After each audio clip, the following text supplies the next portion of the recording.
Very good morning to you, Nigeria, and welcome to our special live coverage of the Edo State gubernatorial elections. Today, the people of Edo are heading to the polls to make a decision that will shape the governance of their state for the next 4 years.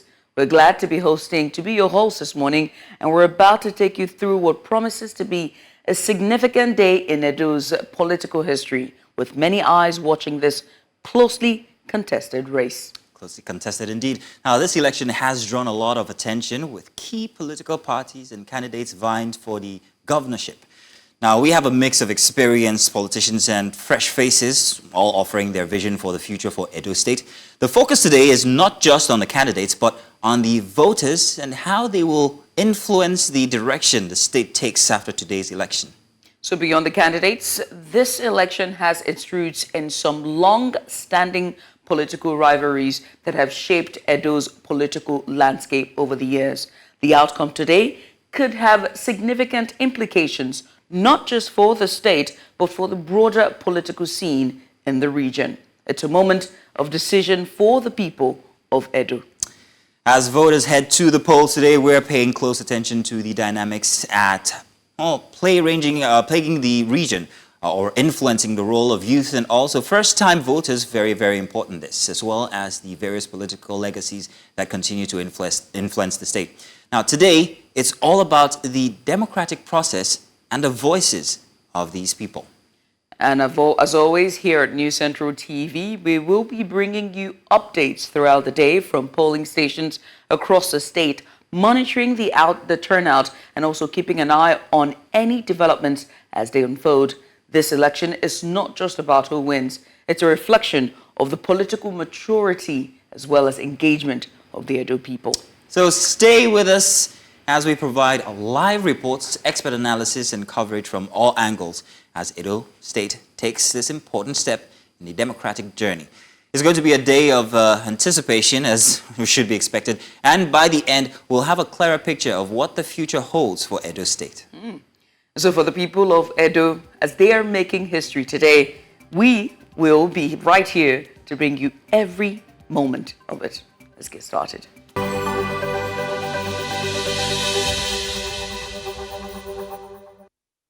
And you're welcome once again. So as the clock ticks, all eyes are on Edo State, where voters are, participating in the highly anticipated gubernatorial election. The political landscape has been shaped by competition amongst the leading political parties, with the People's Democratic Party, the All Progressive Congress, and the Labour Party LP at the mix. As Governor Godwin Obaseki concludes his two-term tenure, the future leadership of the state is now in the hands of the electorate. Now, this election is not just a routine process. It carries layers of political history and dynamics. The relationship between former allies now turned rivals, and that's Governor Obaseki and Senator Adams Oshiomhole, has added to the intrigue alongside broader socio-economic and ethnic factors. Now, while key figures like those from the PDP, APC, and LP are central to the conversation, today's focus is on the issues, voter turnout, and the democratic process. What factors will shape the outcome, from party dynamics to voter sentiment? This election will have a significant impact on the future of Edo State. And so joining us today to analyze the stakes and strategies and also factors influencing this very important election is News Central's Abdulateef Ahmed. He is our digital researcher here. And you're welcome, Abdulateef. Good to see you here this morning. Thanks for joining. Thank you. Good morning. It's good to be here. Yes. So let's get started, Abdulateef. In your observations on the overall political atmosphere in Edo State leadership, what do you think today might turn out to be? Let's take a few of the factors. Let's talk about, first of all, security, for instance. So basically, it has been a heated, gingered electioneering atmosphere. We've had a lot of talks and rhetorics, campaign, from all sides of the divide. What we can see clearly is that there's deployment of security forces to ensure that the election runs the way it should run. It is hoped that everything will run smoothly. Edo is very dear to the heart of the nation, being the heartbeat of the nation anyway. So one of the things that we must consider is the amount of deployment we've had so far. The amount of security forces deployed to Edo State is unusual that we will have that number, but again, we would rather have a secured atmosphere where people can. I mean, you cannot man everybody. It only takes one person to start up, violence or do things that are against the electoral process. However, with the amount of security forces deployed, it is hoped that people who will ordinarily be afraid to vote or to come out to vote will have a reason to come out, exercise their franchise, and choose a leader that will represent their wishes and aspirations. And how necessary was that number? I mean, because it's a huge number of security forces that have been deployed to Edo State. How necessary was it in the build-up and then on the day, which is today? Yeah, so ordinarily, I would want to see an election that does not have policemen and security forces, around. But unfortunately, in this part of the world, we are still very the way we run electioneering. It is more like war. It should just be basically an avenue for people to make choices. But because politicians will always want to dictate the tempo, they are the key drivers of violence, and it is for that reason that this amount of deployment has been made.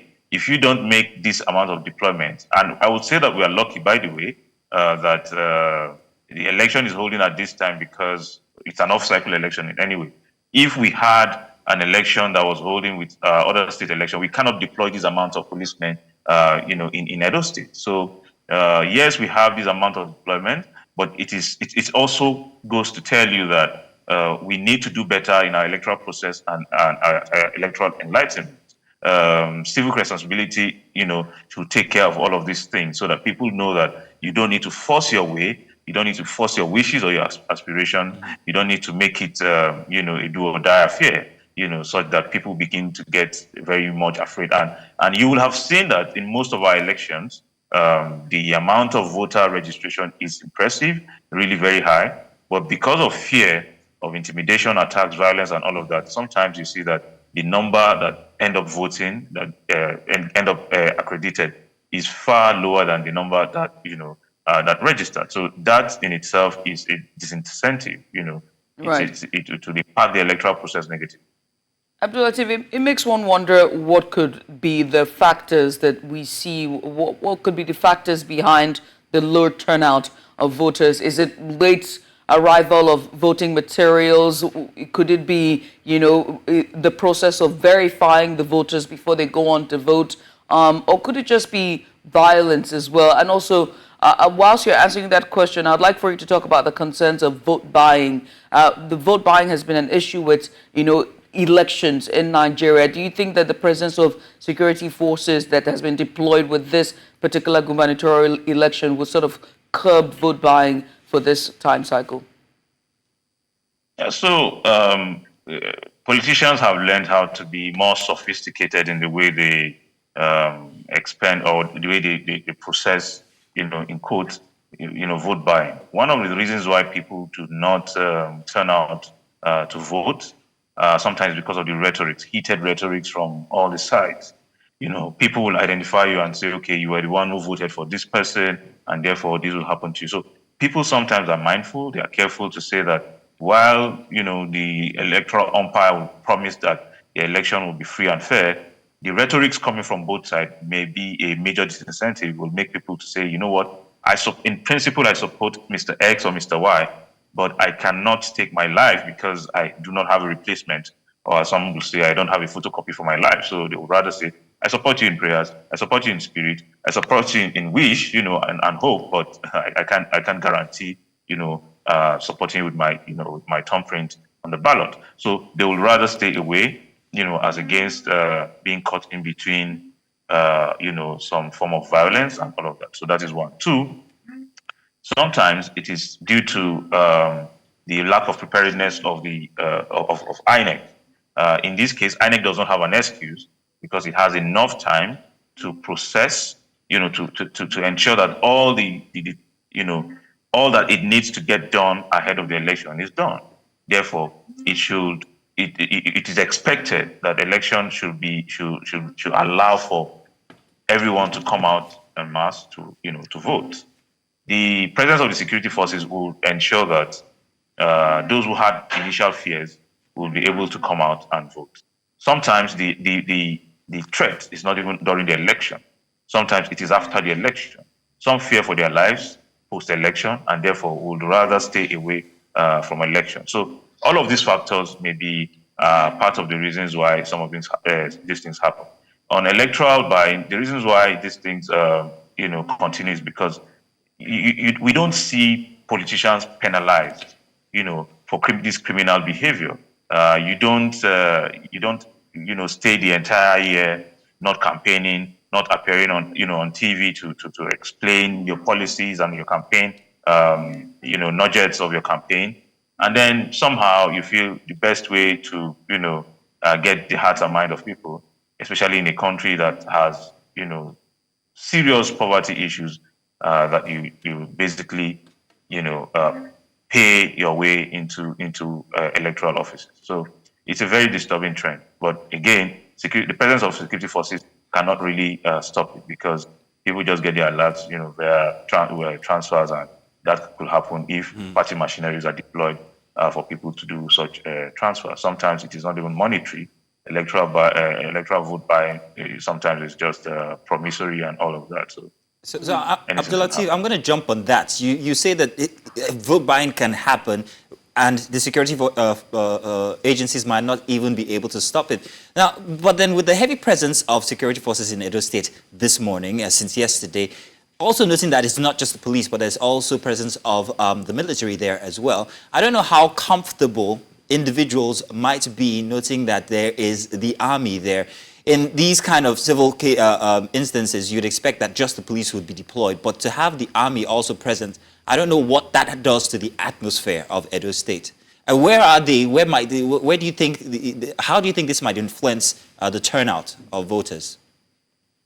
So the Edo people are very brave people. They've seen some of the worst scenarios, and therefore the presence of the army will not deter people who are courageous or confident of what their support base, as the case may be. People will come out to vote. It is not an intimidation as some may think. But what I know is that those who would want to vote, regardless of the presence of, they would rather vote in the presence of security forces, the soldiers, even the civil defense, as the case may be, as against knowing that cultists, armed gunmen, from political thugs are going to be lurking around. I mean, people would rather vote around security forces, than vote where there are presence of, miscreants and cultists and hoodlums. So regardless of how one looks at it, it's still better to have security forces than not having any at all, or having miscreants to hold sway, in a place like Edo State. The images you're seeing there on the screen there are thugs, images of thugs that were arrested yesterday alongside a rifle there. As you can see, those are homemade rifles there with a cartridge of bullet. They were arrested and, of course, confiscated by the security agencies there in Edo State. We'll bring you more details on this as the show progresses. You can see there are more images there of the culprit holding the rifles in his hand, locally made rifles there, arrested just ahead of the Edo Gubernatorial elections for today, the 21st of September. Now, I mean, looking at those images there, Abdulateef, and then with Edo State's very sad history when it comes to electoral violence, you think that from the arrests that we've seen, that the police and also the promise that they've made to the electorate as well as also the press, that they are ready and tight when it comes to electoral violence for today? Yeah, well, feelers I got from Edo State, from a few local governments, suggest that everything is under control. But you see, when you consider the number of registered voters, the number of non-state actors, the number of, in fact, people who are not from Edo State who are currently in Edo State because they have stakes in the election, you cannot stop all the violence, that is in the minds and hearts of people. People who are, desperate to win will do everything and anything, to ensure they win. What we expect is that the security agencies should be top on their game and ensure that they anticipate and intercept people who intend to, cause havoc, in the system. This arrest is welcome. We hope there will be more arrests and there will be more interception of people who intend to do, to cause harm in the system. Sometimes I also expect that we should deploy a lot of intelligence, intelligence gathering, monitoring. There are informants that can be, that can give security agencies information about certain movements, of people and, principalities, as the case may be, so that they don't need to cause harm before they are being arrested. They are arrested, trapped, right, in their tracks. So it's up to the security agencies. I hope they will do a yeoman's job by ensuring that there's no loss of lives, there's no unnecessary violence, and there's no intimidation of voters in the elections. Now, I just want to point out a couple of things very quickly for our viewers at home. The scenes that you saw there, the Nigerian police force had made a significant breakthrough in its effort to curb electoral violence in Edo State with the arrest of those two individuals. They were political thugs, namely Edwin Obano. One is 43 years old, and Aldu Tijani, a 41-year-old PDP member from Ogbobo quarters in Igara, Akoka, Edo. Now, what's interesting about this news is that they were acting on a tip-off that some individuals had been armed to cause mayhem and instability during the election on Saturday. And so this takes me to my question on, the trust deficit and individuals acting as well. I mean, we understand there's trust deficit in our society when it comes to the police, the government, and the Nigerian people. Where do you see this? I want you to speak on this in terms of when they hear things or see things, and just being able to encourage Nigerians to speak up and to reach out to the right authorities so that they can have cases like this that we've just seen. Yeah, well, it is a good thing. What I want to know, for example, is in the next 2 months or 3 months, I want to know these names, what happened to them. Will they be prosecuted? Will they be protected by their godfathers or their political sponsors? Because the only way you can discourage electoral violence is to ensure that those who are apprehended are penalized. So if you don't penalize them, it's like an incentive that, okay, they can do things like this and get away with it. So, but if you have them penalized, perhaps some of them probably get jailed for some of these offenses, there's a chance that, you'll reduce the tendency, the frequency of these crimes repeating itself. So yes, it is good that people report these incidences, but the security agencies, the legal system should be able to hold these people and ensure that they are handed justice. That way, we will discourage, activities like this and ensure that people have, every reason to come out without fear that they will be intimidated or harassed, in the exercise of their, electoral rights. That's a very interesting thing, Abdulateef, and of course Judith as well. I'm going to also commend you for that question, because it's one thing to arrest these guys, it's another thing to actually see where it goes from there. I can't, for the love of me, remember any instance where they have been arrested before the elections and we know exactly what happened to the people for after. I don't know if you agree with me, Judith. 1000%. So I do. that's conversation for even after the elections, maybe even tomorrow. We should ask and continue to put this in the minds of people, consciousness of people, that we need to know exactly what happens to these people so it serves as deterrent. However, a lot has happened in the past few weeks between the ruling party in Edo State and also its opposition, whichever opposition you want to say is the opposition. Regarding this now, how has it affected or impacted the political climate of Edo State in the recent weeks leading up to today? And what impact would that have on today's elections as well? Great.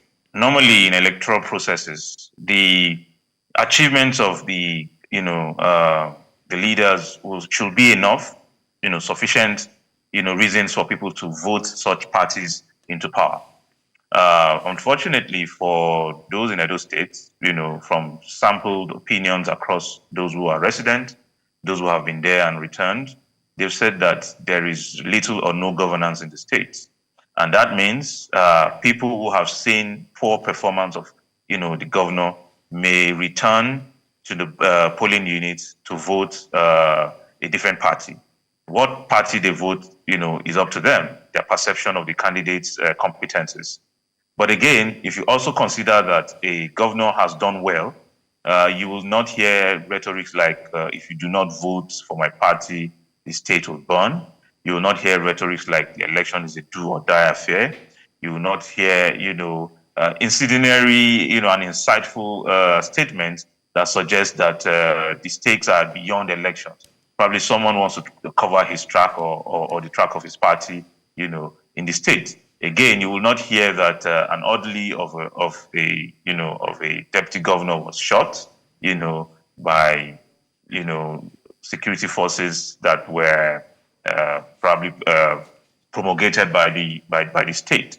So you have these issues, and from the APC too, you will be hearing of instances where there is threats to how people make their choices as to, okay, some are saying there will be federal might, the president will ensure that the election favors his party, the likes of Senator representing Edo North, Senator Adams Oshiomhole would ensure that, the Edo people get their fair share of the national presence and all of that. So people intimidate with different things, with different promises, but the truth of the matter is those who promote violence are mostly the political actors who most times have failed the people, and they need a last-minute, kind of rhetoric.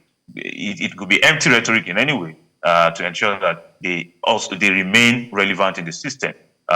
Between Governor Obaseki and Oshiomhole, for example, there are unfinished business that they need to test with this election. So sometimes you look at the arguments during the campaign, and you are like, okay, I would ordinarily expect that people talk about, the manifestos of the candidates, but what you continue to hear are non-essential, non-important issues, narratives around who is married and who is not married, who has a child and who doesn't have a child, and stuff like that, and then it becomes, what everybody is talking about. But we're talking about governance here.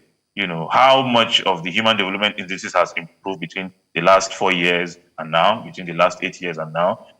What is the condition of, the flooding intervention, mechanisms in the state? What is the road network like? What is the, the healthcare system like? What is the quality of education so far that the Edo, children have gotten so far? What is the state of the universities in Edo State? And stuff like that. So it is up to the people to decide where, they want their votes to swing. And it is my joy that we have, a three-horse race in this election, where people are not, left with binaries between black and white. There could be grays in between, and even colored options. So Red like myself. The emergence of Labour Party in this election is heartwarming. Yeah, and I'm so glad you said this, because then, I mean, we could talk about, the political climate in Nigeria, so especially when it comes to the parties and the popularities of them. I mean, from 2023 general elections, it's very clear that we will continue to see a three-horse race for a while when it comes to our political space. But away from that, let's continue. You mentioned federal influence / federal might. And I'd like to pick on that and ask about, it has often been a game changer in states elections, which we saw with Port Harcourt, Rivers State, I beg your pardon, and now we're seeing with Edo State. Do you see this tipping the scales of the election?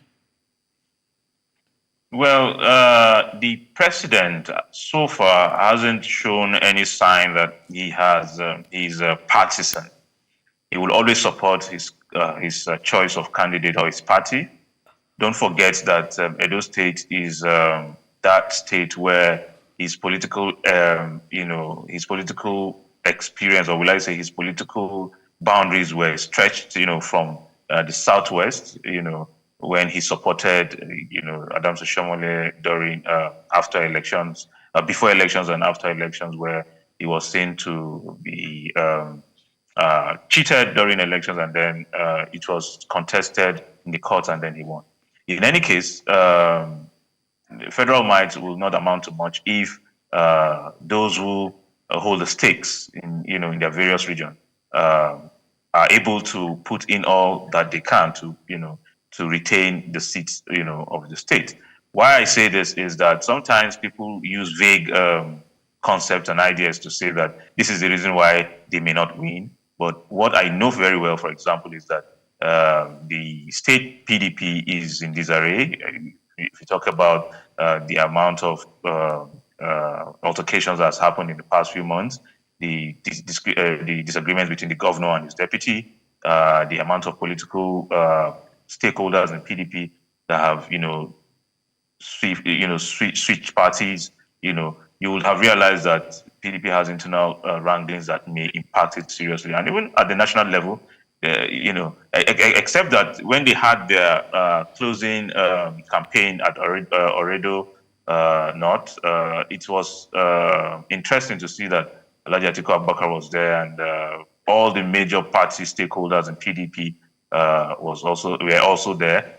The National Working Committee of the PDP were there, and all that. So it was good to see that, but basically appearing at the campaign is not enough to say that all is well, within the party. I expect that a cohesive strategy will have been deployed to ensure that the people listen, and support the government. But the rhetorics of violence, the rhetorics of threats may not be, all you need for the average Edo person. The Edo person is smarter than, just mere threats, of what they will do or what they will not do. So federal might may not do much, but I know that there are influences that the federal might in quotes may evoke, because there are people, for example, need entry into national politics, and would say that they stand nothing to gain politically from Governor Obaseki that is leaving office, as against supporting a candidate that may bring them closer to the center. So that may inform their decision to switch alliances and support. If you also look at the fact that the likes of Pastor Yamu, who is from Edo South, is also supporting the candidate of the APC, you'll see that the direction of support for the APC candidate has been strong over the past few months. Right. That is not to discountenance the presence of the Labour Party candidate, Olumide Apata. Now, I mean, we cannot have the conversation about federal might without bringing Mazino's godfather/uncle, and that's none other than the Minister of FCT, Nyesom Wike. But we're going to pause on that conversation for now and switch gears, because we understand that our chief of the Abuja Bureau, and that's Amadin Uyi, is on standby to speak with us. He is live at Benin City, Edo State, there covering the elections as it unfolds today. Amadin, a very good morning to you, and what's the latest with you?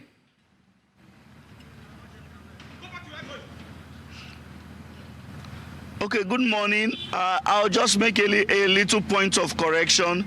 This is not Benin City. This is Ekpoma in Edo State. Ekpoma houses the famous Ambrose Ali University. It's one of the largest cities or mini towns in Edo State. I'm standing at this moment at the Royal Road. Beside me is the Central Police Station, and beside the Central Police Station is a rack center. Now, if you look behind me, you see the police are already walking. They've already started barricading the roads to prevent movement of vehicles to and fro. Remember, for the elections, it's a no movement poll. There is a ban on vehicular movement. You see, we came this morning and we saw that they were already mobilizing, many of them who had been posted to this area to be redeployed to the different communities within Ekoma axis. Now, just come with me. If you see at this side, to tell you how the election is, how keenly it's going to be contested. You see the candidates of the different parties. Behind me, you see the billboard of the APC, that of the Labour Party, and behind that white truck over there, you see that of the People's Democratic Party. This tells you that for the three candidates, even in Ekoma, they are on ground. Just at this facility here is a rack center. There are a lot of INEC staff who are collecting their materials, getting ready to be deployed to the different polling units. So for this area, Ekoma, INEC is ready. Security operatives, from what we have seen on ground, they are ready. We have gone around the little town and we have seen various checkpoints where they are stopping vehicles from moving.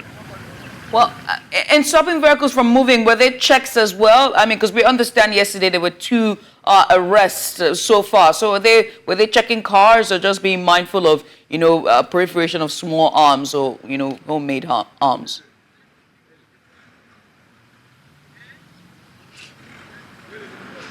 Now remember that during state elections, the rule is that there is no movement. For your vehicle to be able to transgress any of the checkpoints, you must have your INEC accreditation. So for the security operatives, when they see a vehicle approaching, the first thing they ask is that, where is your accreditation, which gives you permission to be able to move around the city center. For us, we had our accreditation. That is why we can move past these checkpoints. But other vehicles that do not have this accreditation are not allowed to move beyond this checkpoint. They stop you, tell you to go back from where you are coming from, but they do not allow, but they allow pedestrians cross these checkpoints because some of them have to walk from their houses to their polling units. All right then, Ahmadin, thank you very much. Ahmadin, do be on standby because we're going to be coming back to you. For now, however, we understand that we have Austin Azu, who's also in Edo State as well, covering the elections. Austin, good morning. Good to have you on the show this morning.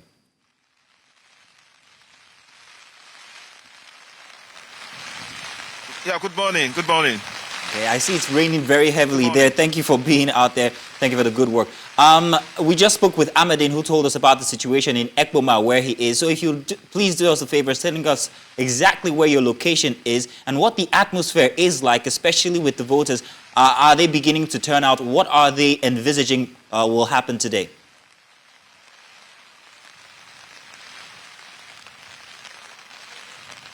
Okay, currently we are at East and Southeast local government area of Edo State, and the weather seems to be very unfriendly. And behind me you can see the INEC officials and police officers are currently under the classroom there. So they are supposed to be out by now, but they are not yet out. But nevertheless, we spoke to some of them why they have not gone out. They told us that they are short of manpower, so because of that, they can't go to their various polling units, because this is a rack center where they are supposed to move out from to their various polling units and to their various wards and their various polling units. But nevertheless, since the weather is very unfriendly, you can see the rain is dropping gradually, so nobody knows if this rain are likely going to stall the exercise this morning. But by and large, everyone seems to be on the ground here, but no one has moved out from this rack center from this particular place. All before now, because of the classroom that is obstructing, you would have seen the convoy of vehicles, buses rented for these events that will convey these officials from this particular place to their various areas. Okay, Austin, let's talk about the INEC's collaboration with security agencies. How does that look like? I can see some uniformed operatives there. So could you tell us anything about how they're working together?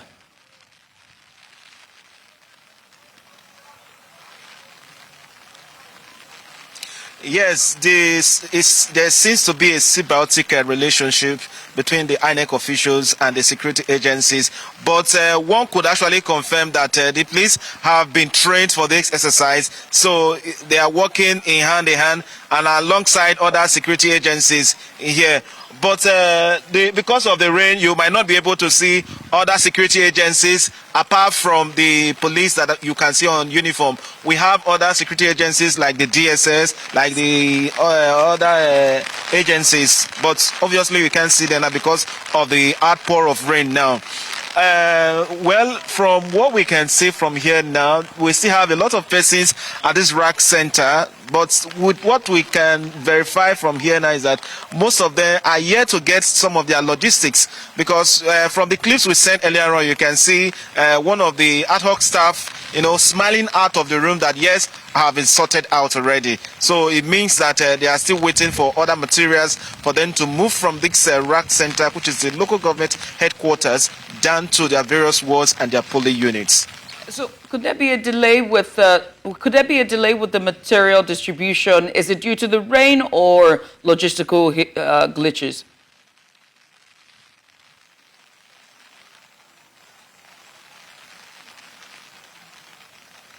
Austin. Sorry, I didn't hear you. Please repeat.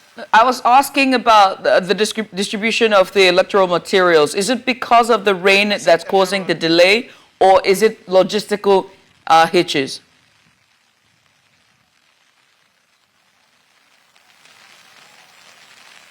Yes, it could not be confirmed if it's because of the rain, because obviously they might have been equipped in case there might be rain. Don't forget that this is rainy season.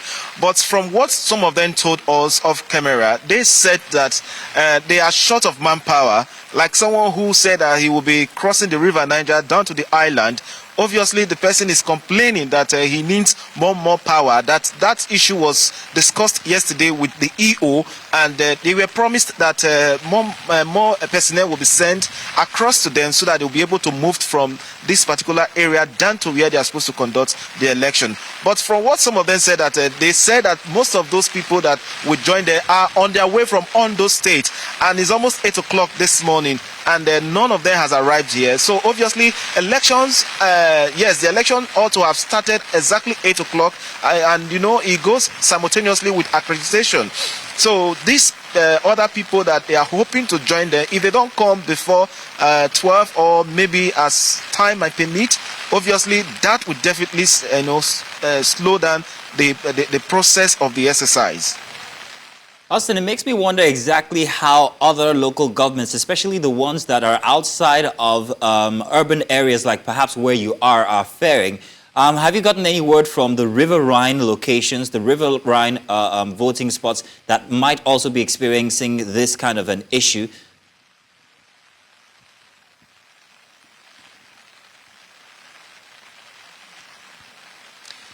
Yes, the person who spoke to us off camera said he is going to the riverine area, which ought to be like you need to take a speedboat before you can access those riverine area.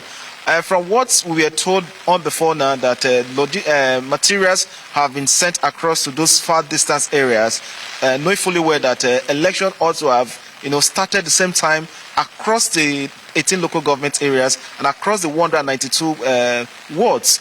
But here they are, most of them are still there. Okay, please take the pan down. You can see some of them wearing the life jackets. So it means that they are fully ready for them to take off from this place down to the riverine area. But one thing that they keep saying remains, that they are still waiting for other people that would join them, which they said they need more manpower, because the person who said is the PO of one polling unit, that he cannot handle it alone. That how can he be the one operating the beavers and also doing the work of the PO and also doing the work of assistant PO? So it means that from what he said, that he needs more assistance, that he can't do it. And he said categorically that he will not move away from this rack center if nobody has showed up for the assistance. Well, many thanks, Austin, as we almost called you, Amadi Uyi there, Austin Azu, for doing this with us. And well done. We'll definitely come back to you for more updates in due time. But once again, thank you so much for joining us. And we switch gears back now to our conversation from earlier as we discuss the Edo gubernatorial elections, the build-up, just talk about everything in between, from the political atmosphere to the different parties and their qualms, as well as violence, electoral violence, how ready INEC is, and also federal might or influence. And been having a conversation with Abdulateef Ahmed. He's our head research at the digital report editor desk. Once again, Abdulateef, many thanks for just sticking around with us. Abdulateef is joining us from Kaduna, Nigeria. Now, Abdulateef, we were talking about federal might and the influence long before we patched up with our colleagues there, giving us updates on the elections. But I would like to ask you, right, and I remember doing a televised interview with the FCT minister, which is Nyesom Wike. He said that he had relations, his cousins to the REC, that's a resident electoral commissioner of INEC for Edo State. And he says they have it in the bag. When you make such utterances, does that not mean that it tips the scale for their favor? Well, it is understandable. Sometimes people make statements that places them in a position of advantage. At some other times, they make statements that actually makes the populace see that they are, desperate and they think they can always have their way. What I know, for example, is that anybody that will be appointed as a REC of any state will be related to somebody somewhere. And I will not be surprised if you replace the same person that is the REC in Edo State with someone else. That person will be related to a PDP member, an LP member, or an APC member. Some way, probably his wife, his cousin, his uncle, or someone. But is that ethically right, Abdulateef? Is that ethically right? Do you think it is? For the pronouncement from the FCT minister is wrong. That is very clear. Right. But what I'm saying is there are concerns, for example, from PDP and Labour Party that why should someone who is related to the FCT minister, be in that position? Another argument would be that the FCT minister is a PDP member. I mean, so what is the problem? The state is run by PDP. The electoral the REC is he's non-partisan, but he's a relation or a relative of the FCT minister. It's no big deal. What's most important is he's not at the point where he can alter anything.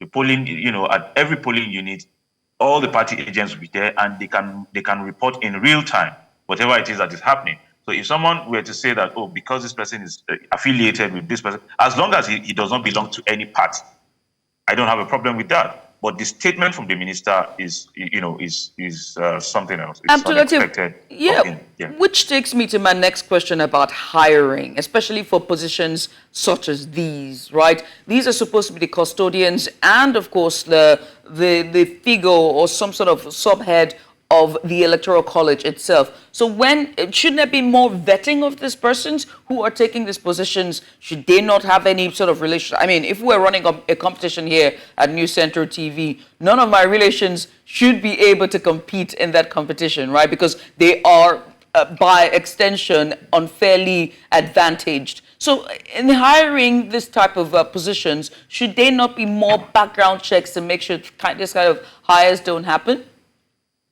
That should be done. It's expected that all of that should be done ahead of appointments. But again, it is what it is in our system, where regardless of how you try to, vet or check the system, someone somewhere would always introduce something new. You could get someone tomorrow who checks all of these, and then someone would say that, well, he had involved himself in some partisan stuff maybe 10 years ago. We are all political animals, so the fact that someone was once involved in a campaign may just mean that he would be relegated, even if he's competent and able to exercise, his function. So what I would expect is that those who have concerns should keep close eyes on the REC and ensure that he does not do anything that goes against the electoral process and I'll take it from the democracy. angle of everybody is related to somebody. So I'm just going to leave it there. Oh, it's your uncle now, me. But, well, no relations. No, it's But a joke. Abdulateef, let's talk about the issue of zoning and how important it is. 18 local government areas in Edo State, 3 zones divided into Edo North, Edo Central, and Edo South. Edo South having 7 LGAs. I think Edo North with 6 and 5 for the Central. Now, the choice of these parties and their candidates that they are putting forward, is it going to be influenced in any way, shape, or form by these zones, or is zoning something of the past in Edo State currently? Well, zoning still play a key role in how candidates emerge, and I see that all the parties contesting in this election took all of that into cognizance. The Labour Party took a smart choice by, giving its candidate, Olumide Akpata, who is from Edo South, its choice. It is saying that regardless of the existing, will I say, gentleman agreement, understanding that there should be rotation. Adams Oshiomhole was from Edo North. He switched to Obaseki, who is from Edo South. And there's an unwritten understanding that the next governor should be from Edo Central. So the Esan people are looking forward to someone from amongst them to lead the state. And so that puts the ball on, PDP, Asue Godalo, and the candidates of the APC. Beyond that, the voting population of Edo South is the highest. Don't forget that the senator representing Edo South secured 67,000 votes. The combined votes of Senator Adams Oshiomhole and the senator representing Edo Central, the sum of their votes was less than the sum of the entire votes that the senator from Edo South secured. That tells you how much penetration the Labour Party has got in Edo State. And again, because a lot of people are, they are not interested in the 2 ruling parties who they felt have misruled or mismanaged governance over the years. They are looking to see if, Olumide Akpata can do something different. Again, it is not just about the numbers, but about unwritten understanding. So Olumide Akpata can shift the dynamics if he has made his inroads into all the needed political forces, the political players, as the case may be.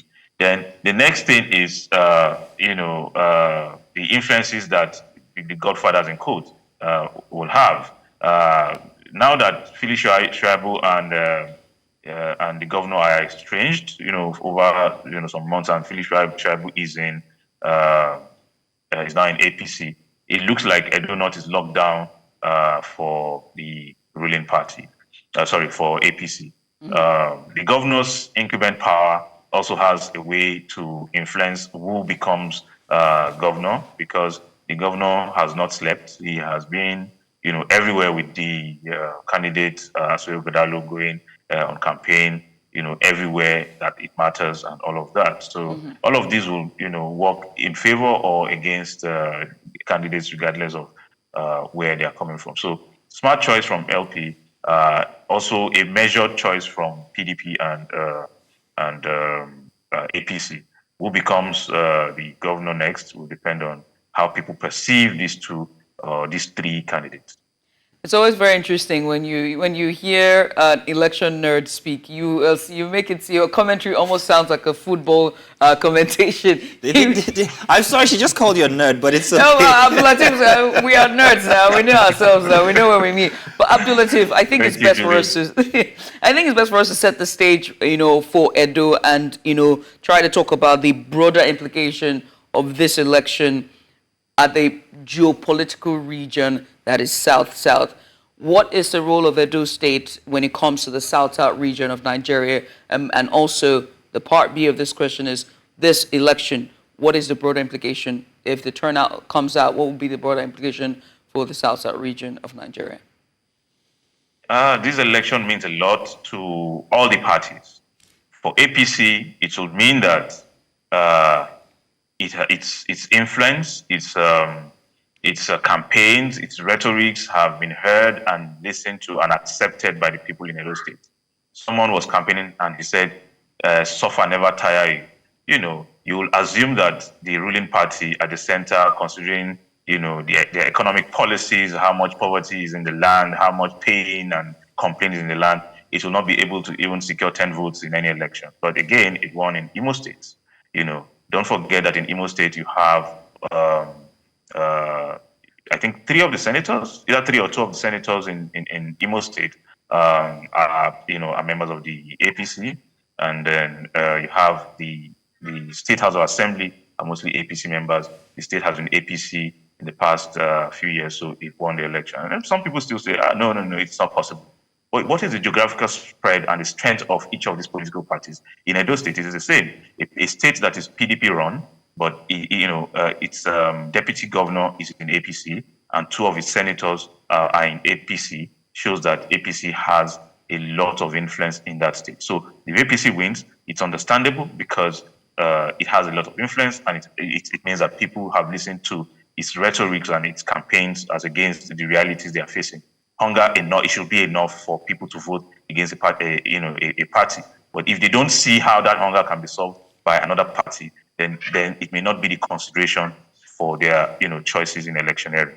For PDP, it will be a solidification of its its base, because the PDP's traditional states, Edo, Delta, for example, Rivers, for example, are states that it consolidates its power with, and it is expecting to spread its wing. Going to 2027 with a win for PDP, it means that it may be really strengthening, feathering its nest properly towards 2027 election.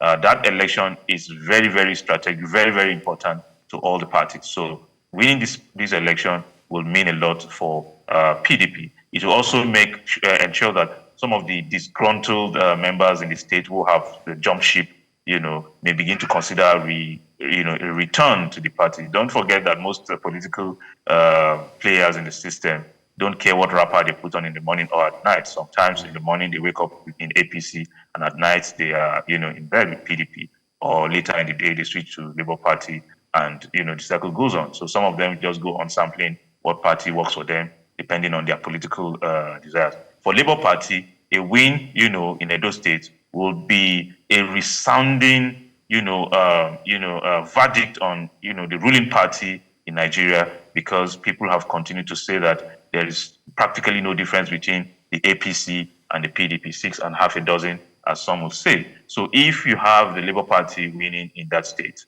what it means is that people can begin to believe that, they have an alternative to the parties that have existed. Again, the performance of Alex Otti, in the States has given a lot of people some hope that really a different party from the parties that we are used to, the APC and PDP, may mean that people can begin to see a sigh of relief, and something different, in that state. Regardless of how it plays out, what I know is that the fact that we have a 3-horse race means that we cannot predict with certainty who wins the election. So a lot of factors will play into the, in favor of any of the candidates that wins. What I expect and what I hope is that the election will be devoid of violence, and it will be held in, with as much involvement of people as possible. If this election holds and it doesn't have the needed amount of representation, what I mean is, if there is voter apathy in this election, the chances are that it will favor the government in power. If you have a large number of people coming out, because 85%, about 85.6% of people who have registered their PVCs have collected their PVC. I want to see that more than half of this, come out. If that happens, then it is likely to not favor the party at the center. So let's see how it plays out. Well, the tides are high, clearly, or rather the stakes are high, clearly, for all 3 parties and we wait to see what would all be 17. All 17 parties. Sorry, and we wait to see what it would look like. Well, how events will unfold for the end of the day. Abdulateef, you have been sublime the entirety of this morning. We appreciate you for doing this with us. Abdulateef Ahmed, he is the head for research there on our digital news desks. And he joined us today to just give us an overview of what the build-up has been for the Edo gubernatorial elections. Abdulateef, once again, many thanks. Thank you for having me. We'll switch gears now as we bring you more live update. We now have on standby Bettina Nweli, who has been at Edo State since on Thursday. Bettina, well done and very good morning to you. Good morning, Judith. Thank you for having me. Thank you for being here. Let's get started. I mean, what's the latest with you?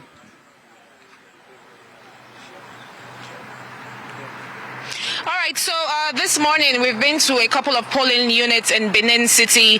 The first one we visited was the Idia College Ward 4 or Edo local government area, and when we got there, there seemed to be like 4 wards there, so it's a very large space where there are going to be multiple polling units for people to vote. However, voting had not commenced when we were leaving the place because the INEC officials were still trying to sort out themselves.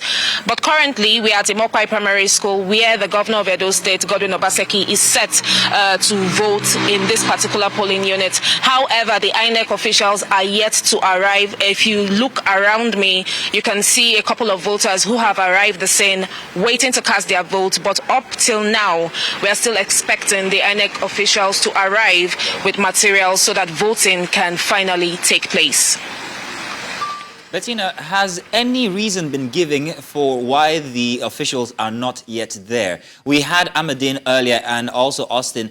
They had well, especially Austin had a situation in his area where they haven't been deployed or moved out. So I'm wondering what exactly the situation is, or the reason for the situation is there. Has anybody told what it is? We seem to be having a bit of a hitch there. I'm hoping that we can get her back so we can ask her these very important questions. But Judith, my big concern is if we are having these issues in the urban areas, and you heard me ask Austin there, what more the riverine areas and hard to get to areas, what is it like there? And now this is going to affect the overall time spent voting for voters. We saw in the last elections where people had to wait all the way up until midnight and even after, and I'm wondering whether that will be the situation here as well in this election. Well, whatever the case, we're hoping that it's going to be real quick, that these people or these officials will be deployed to the centers that they're supposed to operate from, and that voters can get their votes casted already, and so that counting can also commence and also end effectively and quickly. It makes you also wonder, it now gives you a more deeper perspective or nuanced understanding of why we have such a low voter turnout, right, compared to the registered voters that we see on our registers for each and every election that we see. It's simply because of the delays such as this, the slow pace of deployment of the POs, which are the polling officers, their assistants, associates as well as those materials. They do arrive on time. They arrive on their very heavily armed, guarded security, the security present. But the issue here is getting the ballot paper to the voters and for them to vote, you know. And also, I think there's also this norm or notion that we have that a voter's card is another means of identification, so you might as well go get one. Voter's card is another, right. I know. That's very interesting. Now, I'm hoping that we have Bettina on already. If we have Bettina back, could we have her? Bettina, good to have you back. Bettina, I was asking for if any reason has been given for the delay in arrival of the officials.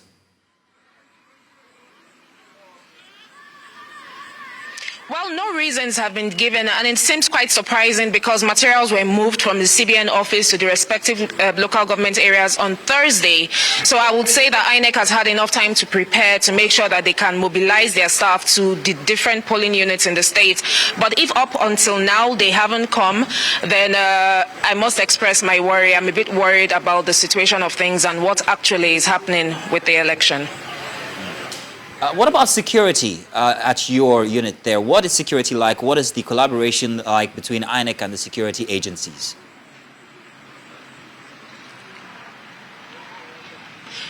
I would say that security presence is very tight in Edo State. Now, earlier in the day, while we're trying to move, a couple of military officers stopped us on the way because they were trying to do their stop and search. And we also got information from that camp on how there was a shootout in Oredo local government just last night. So the security is tight. For every corner that you are turning in Benin, you will see an armor tank and military officers stationed there. At this polling unit presently where we are, you can see police officers who are waiting as well before they resume their duties when the INEC officials finally arrive. So I would say that security-wise, the state has tried and done their best, and we'll look to see how things will unfold eventually. Bettina, I'm wondering if you could give us more information about the shootout you just spoke about.